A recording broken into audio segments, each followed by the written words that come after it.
My name is Christian. Stephen McVicker. My name is Penny Robinson. My name's Ellen. Hi, I'm Lincoln. Hi, my name's Lucinda Nolan. I'm Tori. Hello, my name is Juliana. My name's Mark Ashley. Okay, this is Ray. Hello. Hi, I'm Matthias. I want to tell you my story about I'm on the autism spectrum.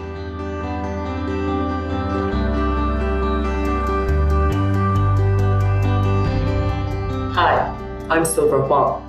I was diagnosed with autism about 1.5 years ago at the age of 32. Autism is diverse, a spectrum of spectrums. If you meet one person on the autism spectrum, you only meet one person with autism. There is female and male autism. There is autism that falls within the normal range of intelligence versus intellectually disabled or gifted. The thing with Asperger's, my IQ is 75, which I find in the middle of no man's land. But the ability having Asperger's, the good thing is I have a lot of attention to detail and do a very good job. Another thing that comes with the diagnosis is a lot of stereotypes. A lot of people think that we're kind of this Rain Man character, like we're all savants who are really excellent at maths and crunching numbers and science, when in fact that's not always the case. Picture thinkers, pattern thinkers, and word fact thinkers. And then there are little known types, such as kinesthetic, tactile, and auditory. Whatever autism might look like in our individual lives, the good thing is that we're not alone. Neurodiversity is all around us. As much as they share similarities, people are also very different from each other, including those of us considered to be part of the autism spectrum. I don't know anybody who likes being pigeonholed. To help you understand, I've put together a short movie of me having a conversation with my wife. You will see how my memories appear in my mind as pictures. Oh, hi Mark, you've been gone quite a long time. Where did you go? Oh, I went to Woolworths. Great. Did you get the milk? Yeah, I did. I got 1 light and 1 normal. Did you get the bread? Oh, I did. I got the bread in Baker's Delight. Oh, and I see you got the salmon and the chicken. Yeah. I think I got those in Rainbow Meats. Board games give you a sense of structure and a shared activity. I also like games because they have rules, and even if you don't play by the rules exactly, you can refer back to them and work out what you're supposed to be doing. Board games have one rulebook, but life has a different rulebook for every situation, and sometimes you pick up the wrong one and try and play by different rules to everyone else, which leaves you open to misinterpretation. Hi, my name is Corey. This is Clutch. He's a central bearded dragon and he's 2 years old. Autism doesn't make people so weird that you should avoid them. If everyone was exactly the same, well, life would be boring. We would all have the exact same life, the exact same job. It would be so boring. Hi, I like faulty tales because I like pretending to be Sybil Faulty. Here I am as Sybil Faulty. How dare you, Basil? How dare you, Basil? Oh, you've done it now. I also like a laugh. Ah! One thing I really love about autism is that it gives you a sort of focus. Attention to detail, the ability to problem solve, and the ability to focus on things really intently. Autism is about what you can do, not what you can't do. Autism allows me to easily navigate around places, use computers. The first thing here is I'm able to number crunch better than most people can. I can sit there, I can solve problems. You give me enough time, I can solve most problems, etc., etc. And to be honest, without sounding too egotistical, it basically makes me smarter than most people like me, which isn't necessarily a bad thing. They are not just autistic children. Our boys are amazing, they're vibrant, they're unique. I don't think it can ever be understated how much a difference someone with autism can make to the rest of the family. We are better people, we are better parents, we're better professionals. So I think we are now sensitive to difference, that we step in when we need to step in, and we look after the most vulnerable within our community. It is phenomenal in some ways. It gives me a superhuman ability, which is incredible, and I can now draw upon to the full, and I am. It gives me the ability to create beyond most people's dreams, which is fantastic. My life has been anything but conventional, and that is just the way it turned out to be. There were times when I was so down and out. I lived in caves and tents, etc. I did an itinerant work, to the other extreme, where I lived in Singapore on my way home and got a job teaching in an international school. I found myself invited to a diplomatic wedding at Raffles. It's quite bizarre, quite bizarre. One extreme to the other. Now, what don't I like about my autism? I think the one thing that I don't like about autism is the anxiety and the mental health problems that come with it. I'd be in the dark or forever not know what anyone is talking about. Not my family, not my friends. Primary school was really hard for me because I got teased and bullied a lot. When I was in year 6, I was bullied and teased a fair bit about my lisp. Sometimes it got so bad that I would feel really unsafe at school because I'd always have to watch my back.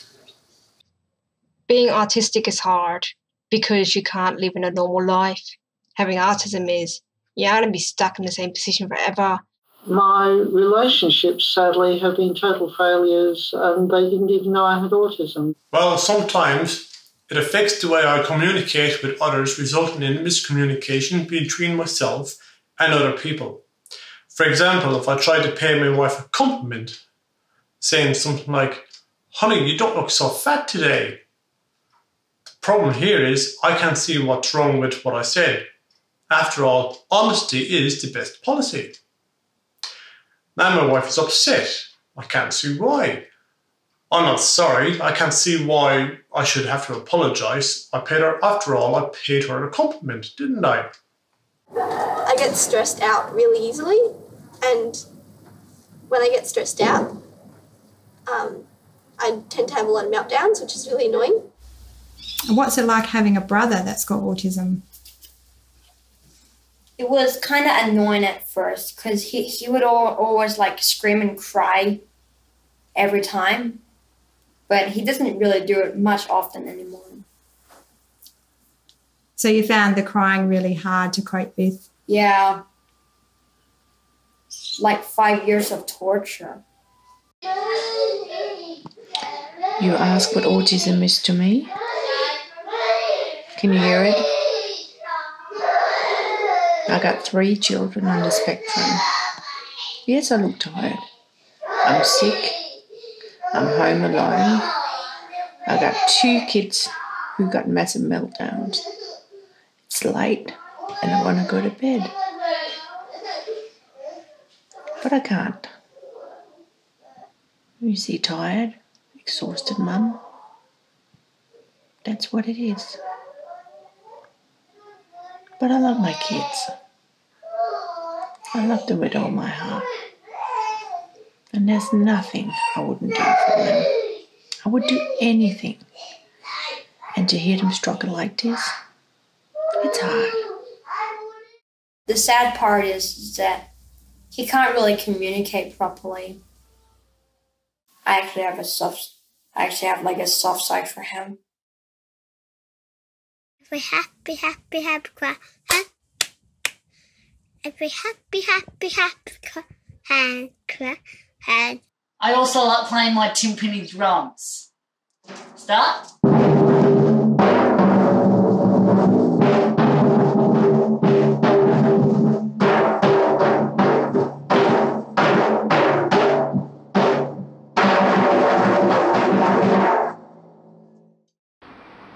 I don't think in words, although I'm a writer. My primary thought modality is physical sensation.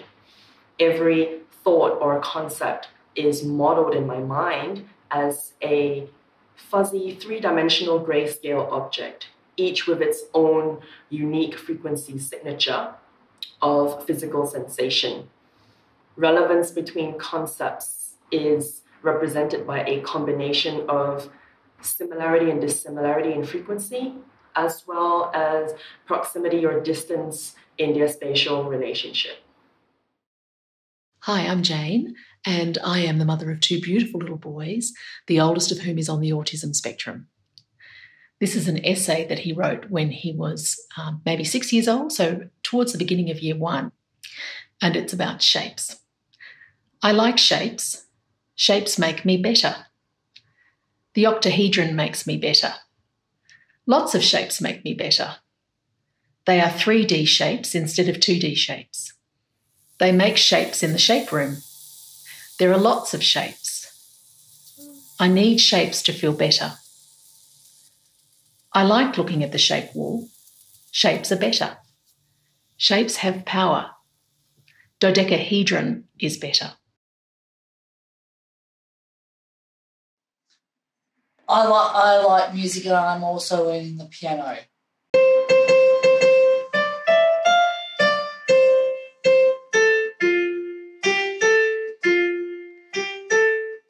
Describe your autism in one word. Weird.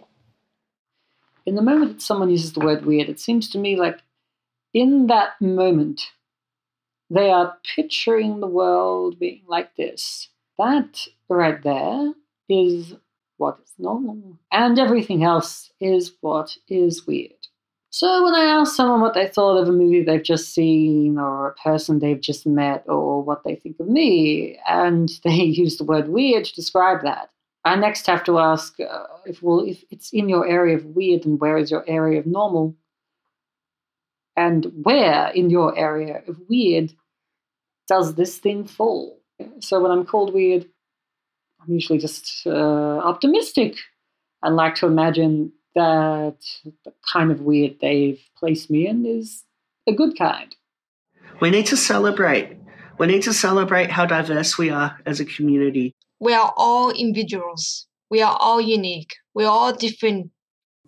People with autism are just like anybody else. Well, I don't even know what normal means. The diversity expressed within autism shouldn't come as a surprise, for it is merely a subset of the diversity expressed within humanity itself. In other words, I'm a human being. I'm the same as you.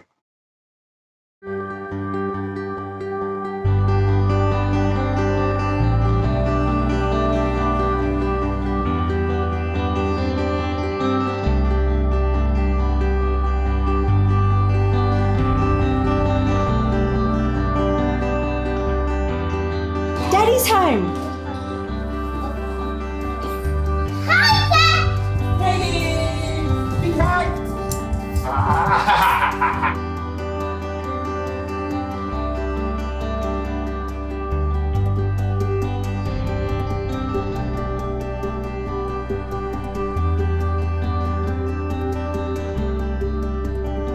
If there is one thing you could do for autistic people, it would be to accept and include us. Help make our environments less stressful and reach out to us, but do not expect us to be like you. My one wish is for people like me to be, taken seriously, instead of being treated like a punchline. I don't like to be treated like a punchline. I don't like to be treated like an invalid, just because I have autism. I have Asperger's. I am not Asperger's. Don't fix me, I'm not broken. Don't expect me to do things that everyone else can do, but I can't. Autism isn't about numbers. It isn't about deficits, like people are somehow either whole or broken, with nothing in between. It's not about deviating from the so-called normal. It's about people finding themselves outside of other people's expectations to build their own meaningful lives. I have to understand that sometimes autism can be a little hard to understand.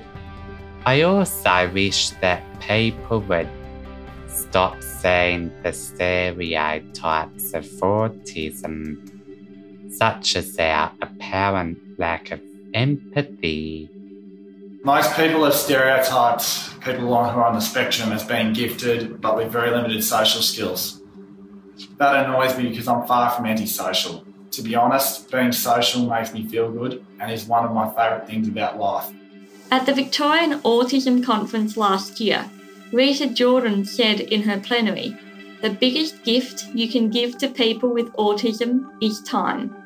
I believe that everyone has their own journey and their own timeline. Don't be afraid to do it your way in your own time. I got so many friends. Not what I meant, I only got very limited friends, and those very limited friends are the best friends in my life. And I thank you very much and for all your help.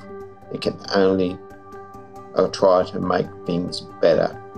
Thank you for listening to my story. Thank you for listening to my story. It's been a pleasure talking to you guys today. Thank you for listening to my story.